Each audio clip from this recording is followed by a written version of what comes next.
Secrets at the Heart of the Forest. Part 1. The Whispering Tree.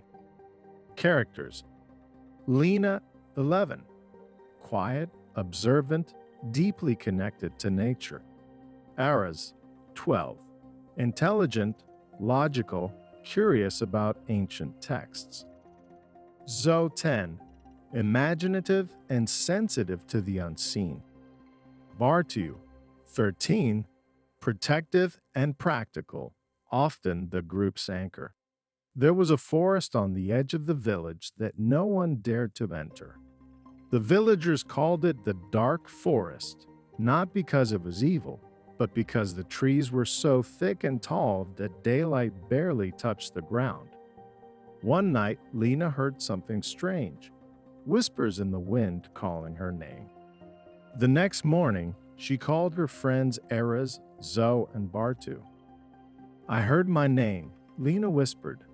"I think I'm being called." Aras chuckled.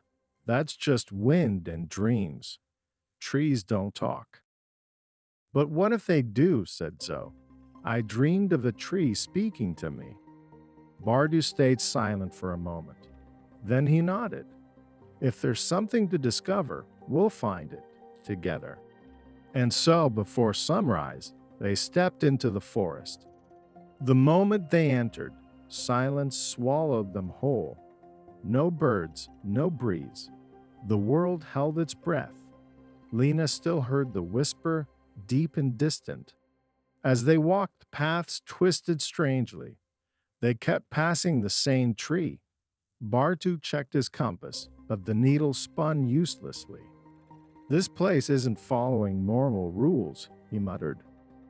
They reached a clearing with a moss-covered stone in the center. Aras knelt and read the faded carvings. "Be still. Listen." Zoe sat cross-legged and closed her eyes. After a few moments, she spoke. "I can hear it. The trees breathing. They want to speak, but we're too noisy." Suddenly, leaves began to fall, slowly at first, then in waves. The trees trembled. "Run!"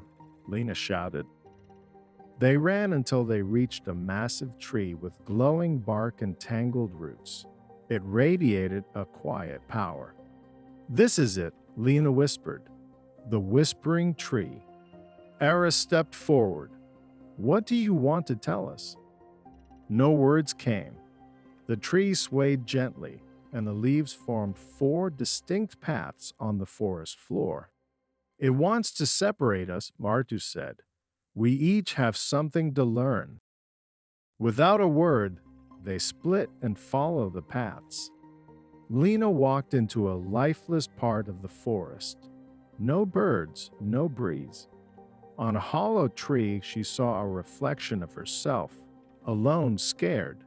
She faced her fear of not being understood, but when she accepted the silence, a flower bloomed beside her. Aras entered a grove where tree trunks were covered in text. Some languages he knew, others he didn't. A voice whispered from the trees. "Knowledge isn't enough. Feel." And for the first time, Aras stopped thinking and simply listened with his heart. Zoe followed the sound of water. A glowing deer watched her from across a stream, then vanished. She chased it, only to find nothing. But in that moment, she felt, truth is sometimes invisible, but it's real. Bartu entered a long-abandoned campsite. Everything was still. A voice echoed, "You don't have to lead, just be." He sat by the ashes of an old fire and for once let go of the need to take control.